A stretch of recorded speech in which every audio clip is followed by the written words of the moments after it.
The garden's shadow we carry within us a dream, a folk memory of a lost paradise, a time before kings, before taxes, before laws, before walls, a time when our hunter-gatherer ancestors lived in a state of grace, a time we have come to call the Garden of Eden.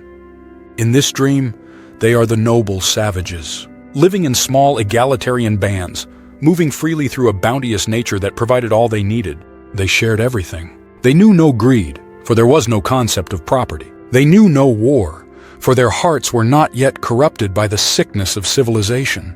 This is the story we have told ourselves for centuries, a comforting tale from philosophers like Rousseau. That war is an invention, a pathology that came with the first farms, the first cities, the first kings who sought to hoard wealth and power. That our original nature is one of peace. But what if this paradise was a fiction? What if the garden had a deep and terrifying shadow from the very beginning?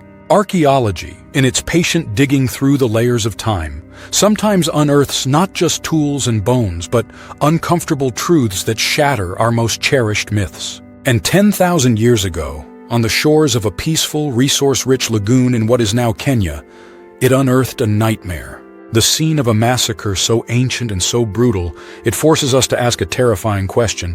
What if war is not what civilization created? What if war is what created civilization? A lagoon of bone. The place is called Nataruk. Today it is an arid, scrubby landscape. But 10,000 years ago, this was a land of plenty. It was the end of the Ice Age, a period of dramatic climate shifts. And Nataruk was a lush, fertile pocket on the edge of a large, stable lagoon. The waters were teeming with fish like tilapia and Nile perch. The shores were rich with game, antelope, gazelle, hippos. The air was filled with birds. It was an oasis in a changing world, a perfect place to live, a hunter-gatherer's paradise. And it was here, in 2012, after years of patient searching, that a team of archaeologists made a chilling discovery. Bones. Human bones pushing up through the ancient sediment. Not neatly arranged in graves, not treated with the respect universally afforded to the dead, but scattered, broken, and left where they fell, as if their lives meant nothing. The team excavated with painstaking care. Slowly, the full scope of the horror revealed itself. They found the remains of at least 27 individuals. There were skeletons of adult men, skeletons of adult women, and among them, the tiny, fragile skeletons of at least 6 children. They were not victims of a flood or a landslide or an animal attack. The story told by the wounds left on their bones was unambiguous. They had been hunted, cornered, and slaughtered by other humans. The forensic investigation. The skeletons of Nataruk are a 10,000-year-old crime scene speaking with a silent, terrifying clarity. This was not a chaotic brawl. This was not a series of individual murders over time. This was an organized, merciless single event. Let's look at the evidence. One adult male was found with a blade of sharp black obsidian, volcanic glass, still embedded in the side of his skull. Another piece was lodged in his throat. The presence of obsidian is itself a clue. It's a material not native to the immediate area, suggesting the attackers came from a distance. This was not a spontaneous skirmish. It was a planned raid.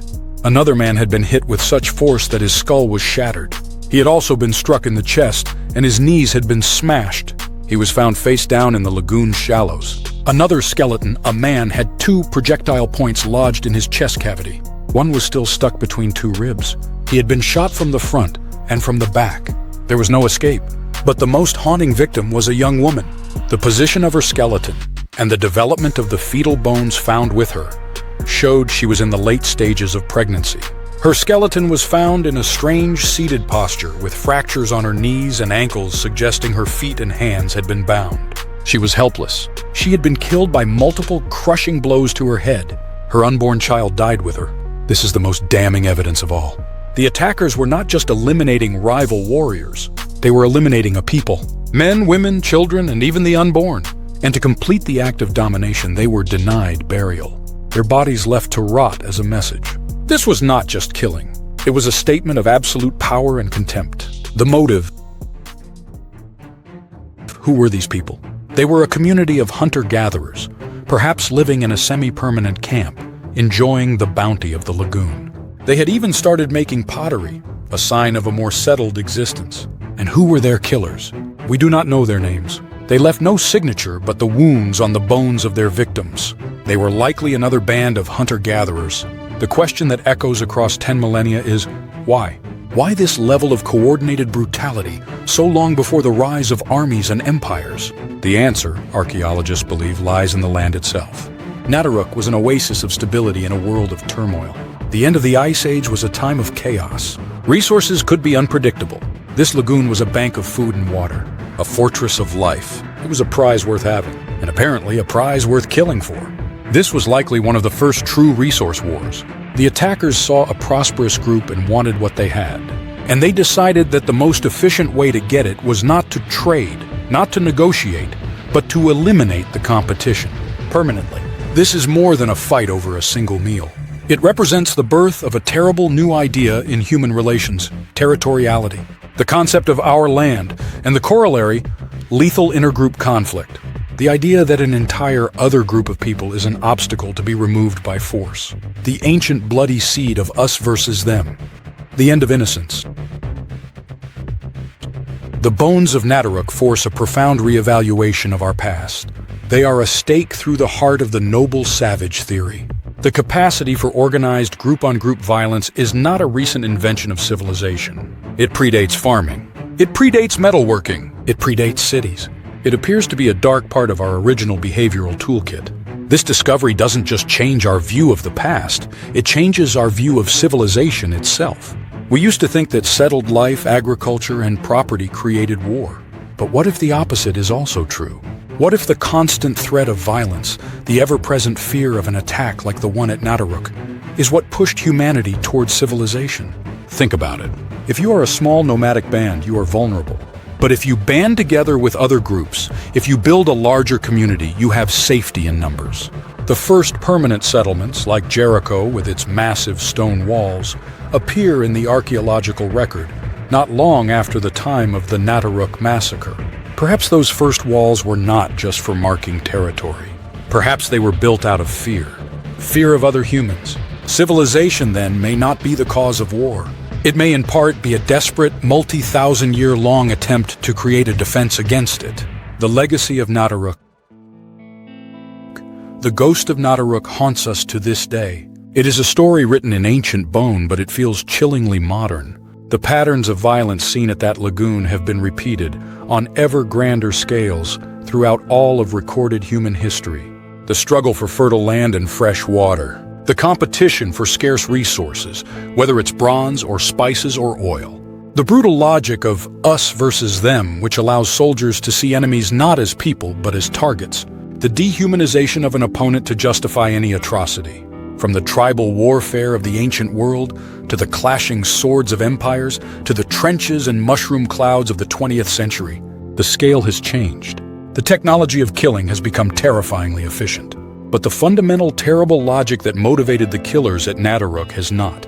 It is an ancient echo in our blood. A reminder that the instinct for group conflict runs deep in our lineage. It is not a flaw in our civilized programming that needs to be debugged. It may be part of the original code. A choice, not a curse. So does the massacre at Nataruk mean we are doomed? Is humanity cursed to be an eternally violent species, forever replaying the brutality of that Kenyan lagoon? Perhaps not. Nataruk reveals a dark capacity, but it does not define our destiny. It reveals a choice that has faced us ever since. Because the same species that is capable of smashing skulls with a club is also the species that cared for its disabled members for years. The same species that can leave a pregnant woman to die is the same species that can create elaborate burials that honor the dead and conceive of an afterlife. We are not one thing. We are a living paradox. We carry within us both the club of the killer and the ochre of the artist. The capacity for both extreme violence and radical world-changing empathy. The Legacy of Nataruk is a warning, not a sentence. It reminds us that peace is not our natural state. It is a fragile, precious achievement. It is something that must be consciously built and vigilantly protected against the older, darker whispers in our nature. To know our capacity for darkness is the first step toward choosing the light. And every time we choose cooperation over conflict, empathy over hatred, law over violence, we are making a stand. We are choosing to be a different kind of human than the ones who fought and died at Nataruk. A choice that falls to us again and again every single day. Subscribe to Epic Echoes, where the oldest crimes cast the longest shadows.